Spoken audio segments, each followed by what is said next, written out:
തന്നെ കുറിച്ചുള്ള വിവാദങ്ങൾ കൊടുമ്പിരി കൊണ്ടിരിക്കുമ്പോൾ സുധാകരൻ ആന്റണിയെ കാണാൻ പോയത് ചുമ്മാ ഒന്നുമല്ല എന്നതിന് തെളിവായി കോൺഗ്രസ് ചില മാറ്റങ്ങൾക്ക് തീരുമാനമെടുത്തിട്ടുണ്ട്.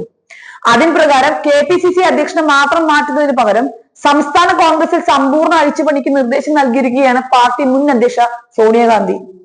ഇന്നലെ പ്രവർത്തക സമിതി അംഗം AK ആന്റണി സോണിയാഗാന്ധിയെ ഫോണിൽ വിളിച്ചിരുന്നു. KPCC പ്രസിഡന്റ് K സുധാകരൻ ആന്റണിയെ സന്ദർശിച്ച് തന്നെ മാറ്റുന്നതിലെ അതൃപ്തി അറിയിച്ചിരുന്നു. തുടർന്നാണ് ആന്റണിയുടെ ഇടപെടൽ എന്നാണ് സൂചന. ഇന്നലെ രാത്രിയാണ് സോണിയയും ആന്റണിയും തമ്മിൽ സംസാരിച്ചത്. സമ്പൂർണ്ണ പുനഃസംഘടന വേണമെന്നാണ് ആന്റണിയുടെ നിലപാട്. DCCകളിൽ ഉൾപ്പെടെ അഴിച്ചുപണി വേണം. പ്രവർത്തനക്ഷമതയുള്ള KPCC ഭാരവാഹികളെ നിയമിക്കണമെന്നും സോണിയയെ ആന്റണി അറിയിച്ചിട്ടുണ്ട്. ഖാർഗെയുമായും രാഹുലുമായും സംസാരിക്കാമെന്നും തുടർ നടപടികൾ സ്വീകരിക്കാമെന്നും സോണിയ മറുപടിയും പറഞ്ഞു. ഉചിതമായ തീരുമാനം എത്രയും വേഗം എടുക്കണമെന്ന് സോണിയോട് ആന്റണി ആവശ്യപ്പെട്ടുവെന്ന് അദ്ദേഹവുമായി ബന്ധപ്പെട്ട വൃത്തങ്ങൾ പറയുകയുണ്ടായി. വിവാദങ്ങളിലേക്ക് കാര്യങ്ങൾ വലിച്ചിഴക്കരുതെന്നും തിരഞ്ഞെടുപ്പ് അടുത്ത സാഹചര്യത്തിൽ ഇത് പാർട്ടിക്ക് ദോഷം ചെയ്യുമെന്നും സോണിയാഗാന്ധിയോട് ആന്റണി പറയുകയുണ്ടായി.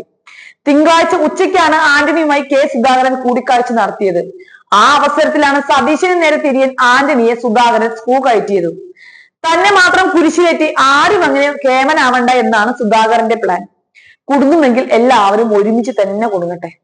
മുതിർന്ന നേതാക്കളുടെ പിന്തുണ തേടുന്നതിന്റെ ഭാഗമായാണ് സുധാകരൻ ആന്റണിയുടെ തിരുവനന്തപുരത്തെ വസതിയിലെത്തിയത്.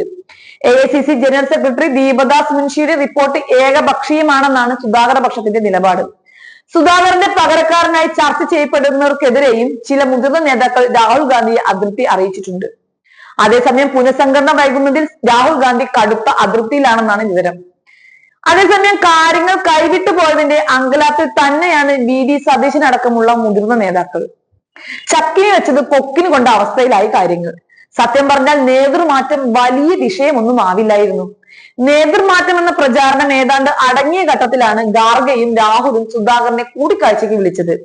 മാറ്റം ഉണ്ടാകുമെന്ന് സൂചിപ്പിക്കുന്ന രീതിയിൽ ഇടപെട്ട നേതാക്കൾ സുധാകരനുമായി ദീർഘസമയം ചെലവിടുകയും അദ്ദേഹത്തിന്റെ സംഭാവനകളെ കുറിച്ച് പരാമർശിക്കുകയും ചെയ്യുകയുണ്ടായി. മാത്രമല്ല, മടങ്ങി വരുമ്പോൾ സുധാകരനെ ആശ്ലേഷിച്ച ഇരുവരും കാറിന് സമീപമെത്തി യാത്രയക്കുകയും ചെയ്തു.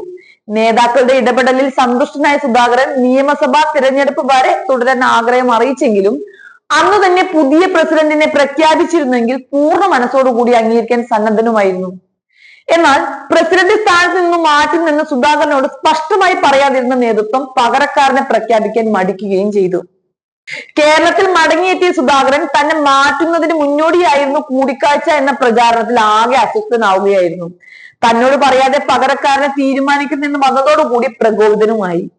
ശശി തരൂരും K മുരളീധരനും ഉൾപ്പെടെ പരസ്യ പിന്തുണ നൽകിയതോടുകൂടി സുധാകരന് ധൈര്യം വന്നു. ഇതാണ് കാര്യങ്ങൾ ഇത്ര കണ്ട് വഷളാക്കിയത്. ഇനിയിപ്പോൾ ഒറ്റക്കൊടുത്തവനും കൂടെ നിന്നവനും എല്ലാവരും ഒരുമിച്ച് നിന്നങ്ങ് അനുഭവിക്കുക തന്നെ.